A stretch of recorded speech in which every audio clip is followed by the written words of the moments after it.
మిత్రులకు నమస్కారములు. నేను మీ దాసర్ సుధాకర్ని. మిత్రులారా, స్లాట్ బుకింగ్ సంబంధించి ఆంధ్రప్రదేశ్ ప్రభుత్వం వారు రిజిస్ట్రేషన్ అండ్ స్టాంప్స్ డిపార్ట్మెంట్కి సంబంధించినటువంటి మనం ఈ వృత్తిలో ఉన్నందుకు గాను మొత్తం రాష్ట్ర వ్యాప్తంగా కూడా స్లాట్ బుకింగ్ సిస్టమ్ను ఇంట్రడ్యూస్ చేయాలనే ఒక కృతనిశ్చయంతో ఉంది. ఇదివరలో దశల వారీగా మొట్టమొదట 26 జిల్లాలలో 26 సబ్ రిజిస్ట్రార్ ఆఫీసుల్లో కూడా ఆర్ఓలలో కూడా స్లాట్ బుకింగ్ ప్రక్రియను మొదలుపెట్టి ఉన్నారు. ఇందులో భాగంగా ఇప్పటికీ అంటే మే 1వ తారీఖులోగా మొత్తం రాష్ట్ర వ్యాప్తంగా కూడా ఈ యొక్క స్లాట్ బుకింగ్ వ్యవస్థను పూర్తి స్థాయిలో అమలు చేయాలని నిశ్చయంతో ఉన్నారు. ఈ స్లాట్ బుకింగ్ సంబంధించి మనం ఇదివరలోనే ఒక వీడియో కూడా చేసుకొని ఉన్నాము. ఏ విధంగా చేయాలి ఏమిటి అనే దానిపైన కొంత అవగాహన వచ్చింది మన మిత్రులందరిలోనూ. మరికొంత సమాచారంతో ఈ యొక్క రెండో వీడియోని స్లాట్ బుకింగ్ సంబంధించి ఏర్పాటు చేయాలని చెప్పి చాలామంది మిత్రులు కోరుకున్నందువల్ల ఈ యొక్క వీడియోని మనము చేసుకుంటున్నాము. మిత్రులారా, మొట్టమొదట మనం చేయాల్సింది ఏమంటే, మనం రాసిన దస్తావేజ్ యొక్క పూర్తి స్థాయి అయిన తర్వాత పబ్లిక్ డేటా ఎంట్రీ సిస్టంలో మనం దాన్ని ఇన్పుట్ చేసిన తర్వాత స్లాట్ బుకింగ్ విధానంలో ఏ విధంగా ఉంటుందంటే, మనకు స్లాట్ బుకింగ్ అనేది 3 పద్ధతుల ద్వారా ప్రభుత్వం వారు ప్రవేశపెట్టి ఉన్నారు. అందులో మొదటిది, మనము పీడిఏ చేసిన తర్వాత డాక్యుమెంట్ సబ్మిట్ చేసిన తర్వాత అందులోనే రిపోర్ట్స్ దగ్గర మనము స్లాట్ బుకింగ్ చేసుకోవడానికి మొదటి పద్ధతిగా మనకు అవకాశం ఉన్నది. మనకు స్లాట్ అని కూడా ఇక్కడే IGRSలో మనం లాగిన్ అయిన తర్వాత పీడిఏ కొట్టిన తర్వాత లేదా క్రియేట్ డాక్యుమెంట్ అనే సందర్భంలో కూడా మనకు స్పష్టంగా ఇక్కడ కనిపిస్తుంది. ఇక్కడ ఆల్రెడీగా మనం పీడీ చేసామనుకోండి, చేసిన పద్ధతి మనకు ఎలా ఉంటుందంటే, మనం పబ్లిక్ డేటా ఎంట్రీ సిస్టమ్ని ఏ విధంగా అయితే IGRSలో మనం చూసుకొని చేసుకుంటామో దాని పక్కనే స్లాట్ బుకింగ్ అనేది ఒకటి ఉంటుంది. దాని ద్వారా కూడా మనము స్లాట్ బుకింగ్ని చేసుకోవచ్చు. మూడో పద్ధతి స్లాట్ బుకింగ్కి చేసుకోవడానికి QR కోడ్ అని చెప్పి QR కోడ్ ద్వారా కూడా మనము రాష్ట్రంలో ఉన్నటువంటి ఎక్కడైనా సరే స్లాట్ బుకింగ్ చేసుకోవడానికి అవకాశం కలదు. మనము డేటా ఎంట్రీ సిస్టమ్ని అప్లోడ్ చేసిన తర్వాత సబ్మిట్ చేసిన తర్వాత సంబంధిత పీడిఏ యొక్క అక్నాలెడ్జ్మెంట్ నెంబర్ని మనము డౌన్లోడ్ చేసుకొని ఒకసారి ఆ యొక్క పీడిఏని తీసుకున్న తర్వాత అందులో ఒక అక్నాలెడ్జ్మెంట్ నెంబర్ అనేది వస్తుంది. అక్నాలెడ్జ్మెంట్ నెంబర్ వచ్చిన తర్వాత మనం ఈ 3 విధానాల ద్వారా మనం ఏ విధంగా అయితే స్లాట్ బుకింగ్ చేసుకోవచ్చునని అనుకున్నామో, ఈ 3లో ఏదో ఒక పద్ధతిలో మనకు అవకాశం ఉన్నటువంటి దాన్ని ఆధారంగా చేసుకొని మనం ఎంటర్ చేసి స్లాట్ బుకింగ్ చేసామంటే, స్లాట్ బుకింగ్ యొక్క ఆప్షన్ని మనం చూసుకున్నట్లయితే మొదట చేయాల్సింది స్లాట్ బుకింగ్ ఏ సబ్ రిజిస్ట్రార్ ఆఫీస్కి అయితే తీసుకుంటున్నామో ఆ సబ్ రిజిస్ట్రార్ ఆఫీస్కి ఏ తేదీలో అయితే తీసుకుంటున్నామో ఆ తేదీకి ఏ సమయంలో అయితే తీసుకుంటున్నామో అన్నది ప్రధానమైనటువంటి విషయం. మొట్టమొదటి స్లాట్ బుకింగ్ ఆప్షన్ మనం క్లిక్ చేసిన వెంటనే మన యొక్క పీడిఏకి సంబంధించినటువంటి అక్నాలెడ్జ్మెంట్ నెంబర్ని అందులో టైప్ చేయమంటారు. టైప్ చేసిన వెంటనే మనకు ఎవరైతే ఆ దస్తావేజుకు సంబంధించి ప్రెజెంటర్గా మనం పీడిఏ సబ్మిట్ చేసేటప్పుడు పెట్టింటామో ఆ యొక్క ప్రెజెంటర్కి సంబంధించినటువంటి ఫోన్ నెంబర్కి కానీ ఆధార్ కార్డు లింకప్కి సంబంధించి ఆధార్ కార్డు కానీ మనకు డిస్ప్లే అవుతుంది. అక్కడ ఆప్షను ఆధార్ కార్డు ద్వారా స్లాట్ బుకింగ్ చేసుకుంటారా లేక మొబైల్ నెంబర్ ద్వారా చేసుకుంటారా అంటే, మనం మొబైల్ నెంబర్ ద్వారా కానీ ఆధార్ నెంబర్ ద్వారా కానీ మనం చేసుకోవచ్చు. ఉదాహరణకు మొబైల్ నెంబర్ ద్వారా చేసుకున్నట్లయితే మొబైల్ నెంబర్ అనేది ఆప్షన్ తీసుకున్న వెంటనే ఎవరైతే ఉన్నారో ఆయనకు ఓటీపీ వెళ్తుంది వారికి. ఆ ఓటీపీని మనం ఇక్కడ జనరేట్ చేసామంటే వెంటనే చలానాలు అనేది వస్తుంది. చలానాలు మనము ఏ విధంగా కట్టాము, హోల్డింగు లేదా సిఎస్సి ద్వారా కట్టామా, లేక సిఎఫ్ఎంఎస్ ద్వారా కట్టామా, లేక ఐజిఆర్ఎస్ ద్వారా కట్టామా అన్నది మనకు డిస్ప్లే అవుతుంది. ఉదాహరణకు మనం సిఎఫ్ఎంఎస్ ద్వారా కట్టామనుకుందాము. సిఎఫ్ఎంఎస్ ద్వారా కట్టామని చెప్పి అదర్స్ కింద మనం తీసుకున్నట్లయితే వెంటనే సిఎఫ్ఎంఎస్ యొక్క డీటెయిల్స్ వస్తాయి. అప్పుడు మనం చేయాల్సింది ఏమంటే డెబిసిట్ స్టాంప్ డ్యూటీ చలానా యొక్క నంబర్ మనం అందులో పొందుపరచాలి. రిజిస్ట్రేషన్ ఫీజు చలానా నంబర్ కూడా అలాగే మనం డిస్ప్లే అక్కడ మనము ఎంటర్ చేయాలి. తర్వాత యూజర్ ఛార్జెస్కి సంబంధించినటువంటి చలానా నంబర్ కూడా మనం అక్కడ జనరేట్ చేయాలి. ఈ 3 జనరేట్ చేసిన తర్వాత చలానాలు సబ్మిట్ కొట్టామంటే, అంటే మనం ఏ రోజైతే ఎన్నుకున్నాము, ఏ సమయం అయితే ఎన్నుకున్నాము, ఏ సబ్ రిజిస్ట్రార్ ఆఫీస్ అయితే ఎన్నుకున్నాము, ఈ 3 ఎంత ప్రాధాన్యత తీసుకుంటాయో అదేవిధంగానే చలానాల యొక్క అంకెలు కూడా చాలా జాగ్రత్తగా టైప్ చేయాల్సిన అవసరం ఎంతైనా ఉంది. ఒక నంబర్ తప్పు చేసినా కూడా చలానా యొక్క విలువను మనము కోల్పోవాల్సి వస్తుంది. తర్వాత చాలా ఇబ్బందులు కలుగుతాయి. కనుక సిఎఫ్ఎంఎస్ ద్వారా ఉదాహరణకు మనం చేస్తున్నటువంటిప్పుడు సిఎఫ్ఎంఎస్ చలానా నంబర్ మాత్రం చాలా జాగ్రత్తగా చేయాల్సి వస్తుంది. ఈ విధంగా మనం ఎన్నుకున్నటువంటి స్లాట్ బుకింగ్ సంబంధించి ఓకే చేసిన తర్వాత సబ్మిట్ అయిపోయిన తర్వాత ఇక్కడ ఉదాహరణకు 10:30 మనము స్లాట్ బుకింగ్ స్టార్ట్ అయితే 11:30 వరకు ఈ 1 అవర్ ఉంది కదా, 1 గంట, ఇది ఒక స్లాట్ నెంబర్ 1 అనుకుందాం. ఉదాహరణకి 1 అవర్ ఒక మొదటి గంటగా మనం భావిద్దాం. రెండో గంట వచ్చి 11:30 నుంచి 12:30 మనము నిర్ణయం తీసుకుందాం. ప్రతిదీ చివరిది 6వ స్లాట్ గంటగా మనము నిర్ణయం తీసుకోవచ్చును. ప్రభుత్వం ఇలా 6 గంటలు, ఒక గంటకు 6 డాక్యుమెంట్లుగా, అంటే ఒక డాక్యుమెంట్కి 10 నిమిషాలు కేటాయిస్తూ 1 గంటలో 6 దస్తావేజులు రిజిస్ట్రేషన్ అయ్యేట్లుగా, ఒక రోజుకు 36 దస్తావేజులు రిజిస్ట్రేషన్ అయ్యేట్లుగా ప్రభుత్వము ఒక ప్రణాళికను రూపొందించి ఉన్నది. ఉదాహరణకు ఈ యొక్క స్లాట్ బుకింగ్ మనం 11 గంటలకు మనం పెట్టుకున్నాం అనుకోండి. 10:30 నుంచి 11:30 వరకు ఈ స్లాట్, ఈ 1 అవరు 11 గంటలకు మనం బుక్ చేసుకున్నటువంటి స్లాట్ బుకింగ్ దస్తావేజ్ సంబంధించి అది 1 అవర్కి ఉంటుంది. మనం 11 గంటలకి ఆఫీస్కి వెళ్ళి అంతకంటే మునిపే, అంటే 10:30 నుంచినే మొదలవుతుంది. అది 11:30 వరకు మాత్రమే పనిచేస్తుంది. 10:30 నుంచి 11:30 వరకు ఈ గంట పరిధిలో, ఈ గంట వ్యవధిలో మన స్లాట్ బుకింగ్ 11 గంటలకు చేసుకున్న దానికి మనకు ఎవరైతే ప్రెజెంటర్ ఉన్నారో, ఎవరైతే స్లాట్ బుకింగ్కి సంబంధించి ఓటీపీ జనరేట్ చేసిన తర్వాత స్లాట్ బుకింగ్ చేసుకున్నామో అతనికి ఓటీపీ వస్తాయి.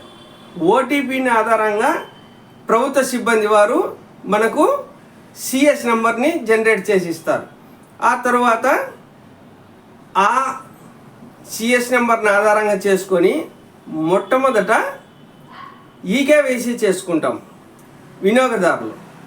ఈకేవైసీ చేసుకున్న వెంటనే ఎవరికైతే ఓటీపీ ద్వారా సిఎస్ నెంబరు, ఎవరి ఓటీపీ ద్వారా స్లాట్ బుకింగ్ చేసుకున్నామో ఆ వారికి అదే మొబైల్ నెంబర్కు లేదా అదే ఆధార్ కార్డ్ నెంబర్కు సంబంధించినటువంటి లింక్ అయినటువంటి నంబర్కు మీ యొక్క దస్తావేజుకు సంబంధించి ఈకేవైసీ ప్రాసెస్ కంప్లీట్ అయ్యింది అని మెసేజ్ వస్తుంది. తర్వాత సబ్ రిజిస్ట్రార్ గారి నెంబర్ ఇవ్వడము, తర్వాత వెంటనే ఈ సైన్ కూడా అయిపోతుంది వినియోగదారులకు. అప్పుడు కూడా మళ్ళీ డిపార్ట్మెంట్ వారు ఆ ఓటీపీలు జనరేట్ అవుతున్నటువంటి మొబైల్కి మెసేజ్ వస్తుంది. ఏమని? యువర్ డాక్యుమెంట్కి సంబంధించినటువంటి ఈ సైన్ కూడా కంప్లీట్ అయిపోయింది అని చెప్పి, ప్రాసెస్ అయిపోయిందని చెప్పి కొంత సమయం తీసుకొని, అంటే ఒక 3 రోజులో 4 రోజులో, భవిష్యత్తు కాలంలో అదే రోజునో లేదా భవిష్యత్తు కాలంలో అదే గంటకే స్కానింగ్ అయిపోయింది అనుకోండి, అవకాశాలుండి వెంటనే ఆ యొక్క ఓటీపీ జనరేట్ అయినటువంటి వారికి యువర్ డాక్యుమెంట్ ఈజ్ స్కాన్డ్ అని చెప్పి మెసేజ్ వస్తుంది. అంటే టెక్నాలజీ పెరుగుతున్న కొద్దీ ఈ యొక్క పద్ధతుల్ని ప్రవేశపెట్టున్నారు. ఇంతటితో ఆ దస్తావేజు రిజిస్ట్రేషన్ ప్రక్రియ ముగిసిపోతుంది. దస్తావేజుకి సంబంధించి స్కానింగ్ అయి బయటకు వచ్చిన తర్వాత వినియోగదారు తీసుకొని వెళ్ళిన తర్వాత ఆ యొక్క ప్రాసెస్ క్లోజ్ అవుతుంది. ఇక్కడ సందేహాలు ఉన్నాయి. ఆ సందేహాలను నివృత్తి చేయమని చెప్పి మన యొక్క వాట్సాప్ గ్రూప్స్లోను, టెలిగ్రామ్ గ్రూప్లోను కొంతమంది మిత్రుల సందేహాలు వెలిబుచ్చుతున్నారు. దానికి సంబంధించి మనకున్నటువంటి సమాచారాన్ని మీతో పంచుకోవాలని ఈ యొక్క వీడియో చేసుకోవడానికి కూడా ప్రధాన కారణం. ఇప్పుడు మొదటి సందేహం గురించి మనం మాట్లాడుకున్నట్లయితే, సార్ చలానాలు మనం పూర్తి స్థాయిలో కట్టేస్తున్నాము, చలానాలు యొక్క నంబర్లు అందులో పొందుపరిచిన తర్వాతనే స్లాట్ బుకింగ్ అవుతుంది. ఒకవేళ కారణాల చేత ఆ యొక్క దస్తావేజు నిలిచిపోయినట్లయితే ఈ యొక్క చలానాలు యూజ్డ్ కింద వస్తున్నాయి అని ఒక సందేహం. మిత్రులారా, అలాంటి సందేహం ఏమీ పెట్టుకోకండి. స్లాట్ బుకింగ్ అన్నది ప్రభుత్వం యొక్క ఆలోచన విధానాల్లో ముఖ్యమైనటువంటి విషయం ఏమంటే, ఎవరు పడితే వారు ఎక్కడ పడితే అక్కడ స్లాట్ బుకింగ్ చేసేసుకుంటూ ఉంటే అక్కడ రిజిస్ట్రేషన్ చేసుకునేదానికి ఇతరులకు ఇబ్బంది కలుగుతుంది ఆ సమయంలో. అలా కాకుండా మీరు పూర్తి స్థాయిలో దస్తావేజును తయారు చేసుకున్న తర్వాత, పీడిఏ సబ్మిట్ చేసిన తర్వాత, చలానాలు కట్టిన తర్వాత మాత్రమే స్లాట్ బుకింగ్కి ఎన్నుకోండి, సమయాన్ని తేదీని నిర్ణయించుకోండి అని ప్రభుత్వం స్పష్టంగా ఒక నిబంధన అనేది ఏర్పాటు చేసుకున్నారు. అందుకనే మన యొక్క చలానాలు మనము జనరేట్ చేసుకుంటున్నాం, అక్కడ ఇన్పుట్ చేసుకుంటున్నాం. ఈ సందేహం ఎట్లా ఉంటుందంటే, యూజ్డ్ అని వస్తుంది సార్ మళ్ళీ నెక్స్ట్ మనం చేసుకునేటప్పుడు అని. దయచేసి అలా అని అనుకోకండి.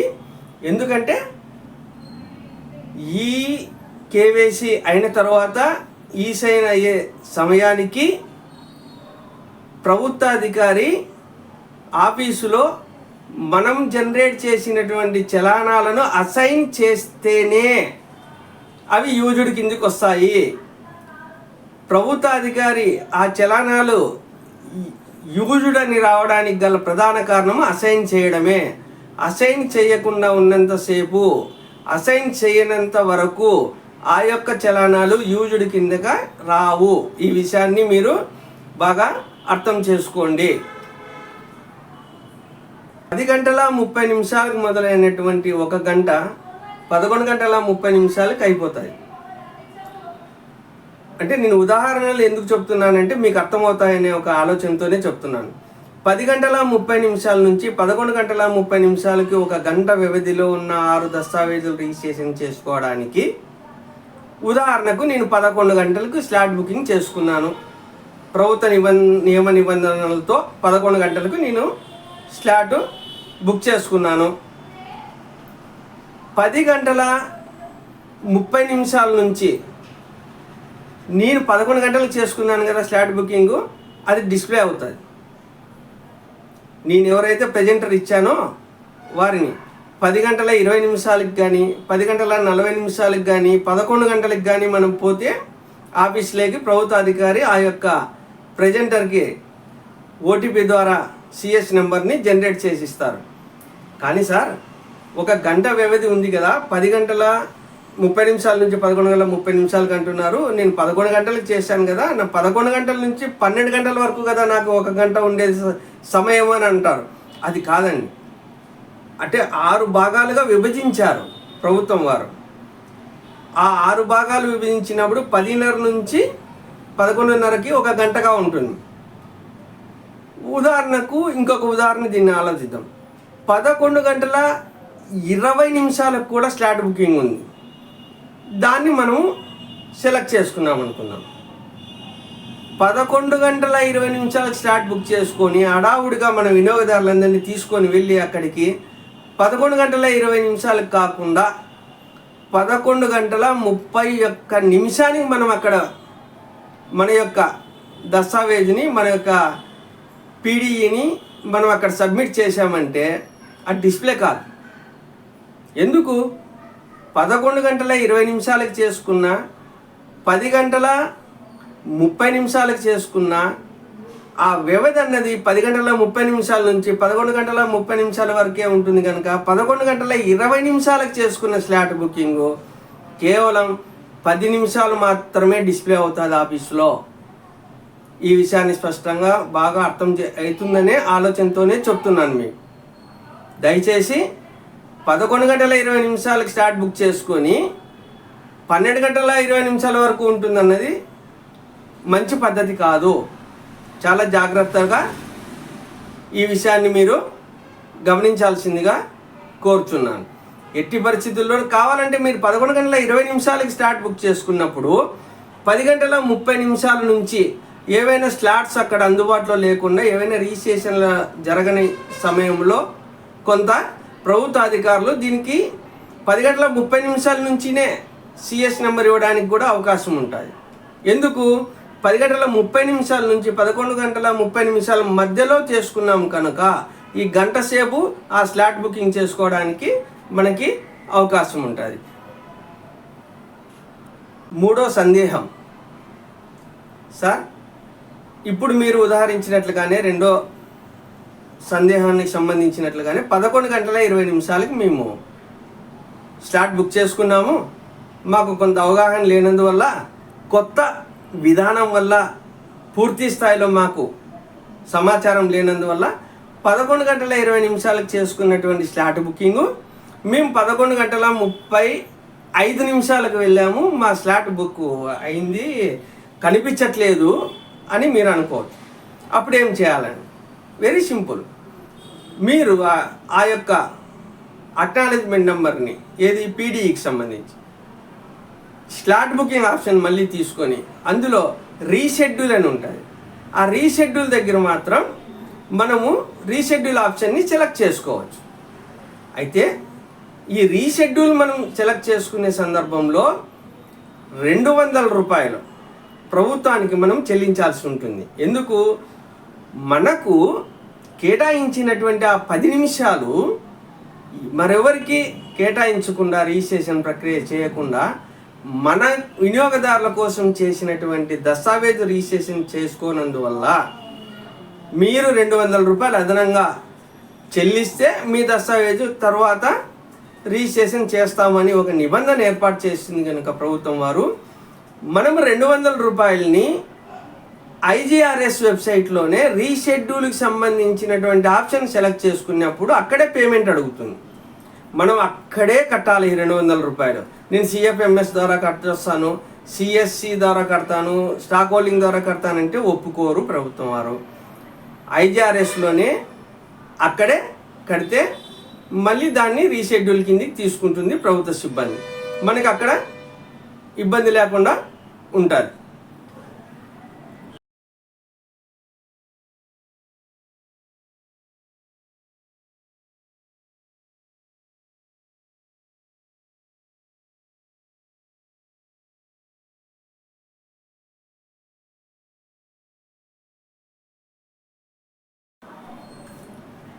చాలా ప్రధానమైనది ఇంకో సందేహం, ఎనీవేర్ రిజిస్ట్రేషన్. ఎనీవేర్ రిజిస్ట్రేషన్కి సంబంధించి మనము చాలా అడవుడి పడుతున్నాం, చాలా ఇబ్బందులు ఎదుర్కొంటున్నాం. మాకు ఎనీవేర్ చేసాము, ఏం చేయాలో తెలియట్లేదు, డాక్యుమెంట్ సబ్మిట్ చేసాం, స్లాట్ బుకింగ్ చేసుకున్నాం, చలానాలు కట్టేసినామండి. చాలా పొరపాటు చేస్తున్నారు.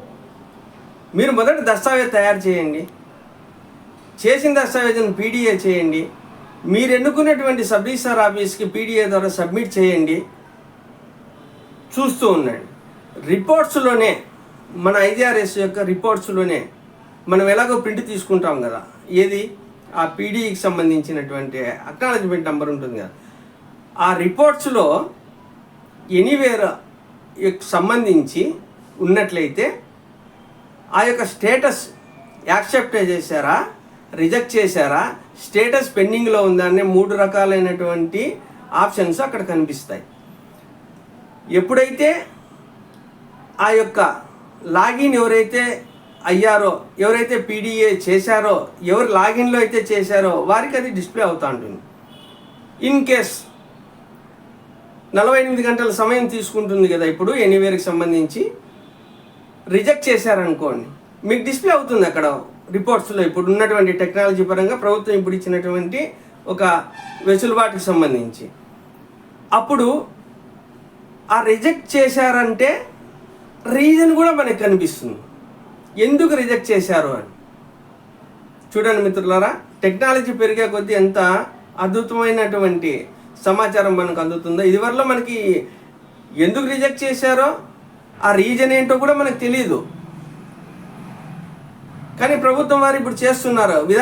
ఈ యొక్క డిస్ప్లే అవుతోంది ఇది ఎందుకు అన్నది. ఉదాహరణకు యాక్సెప్ట్ చేశారు అనుకుందాం ఎనీవేర్, ఆ యాక్సెప్ట్ చేసిన దాన్ని మనం అప్పుడు చలానాలు కట్టండి, చలానాలు కట్టి అప్పుడు స్లాట్ బుకింగ్ చేసుకోండి, మనకి ఈజీ అవుతుంది రిజిస్ట్రేషన్ ప్రక్రియ.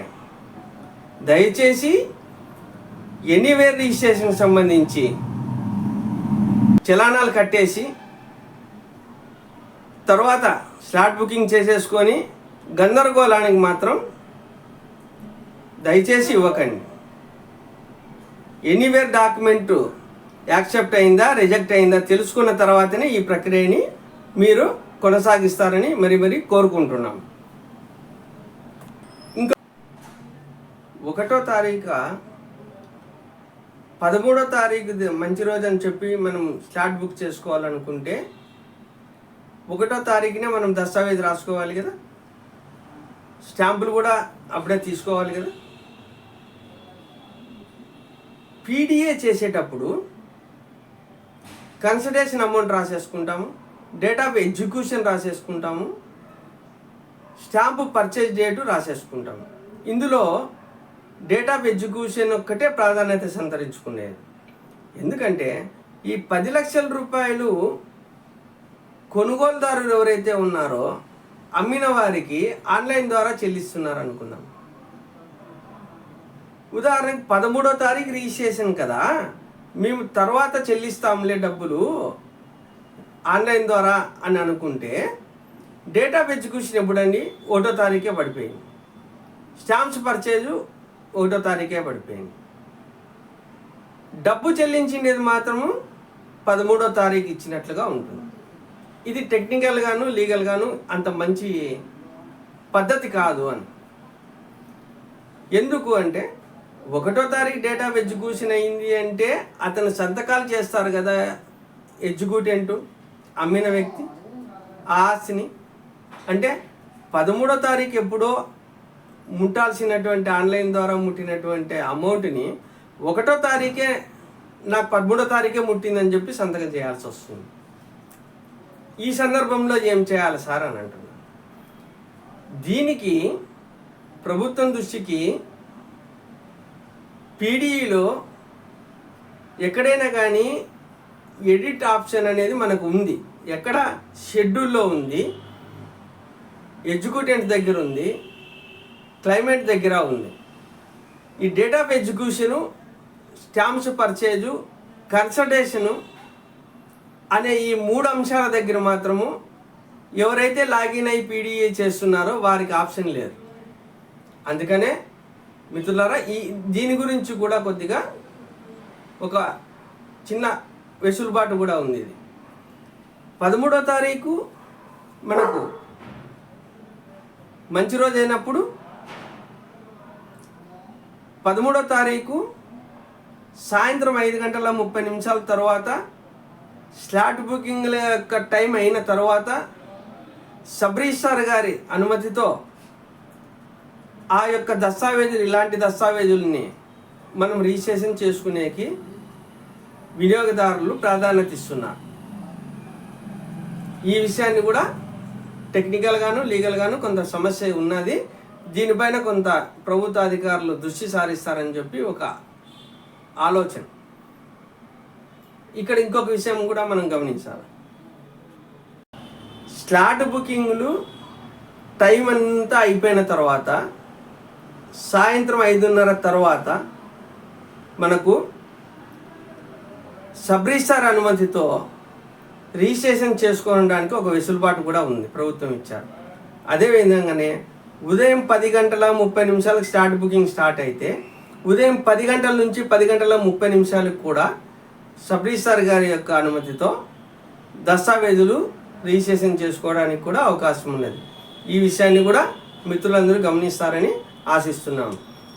ఇంకొన్ని సందేహాలను నివృత్తి చేయడానికి మరొక వీడియోను కూడా మనం చేసుకుందాము. మీరు లేఖల సంక్షేమ సంఘం తరఫున మరొక వీడియోని మీకు సమర్పించుకోవడానికి ఇట్లు మీ దాసరి సుధాకర్. నమస్కారం. జై హింద్.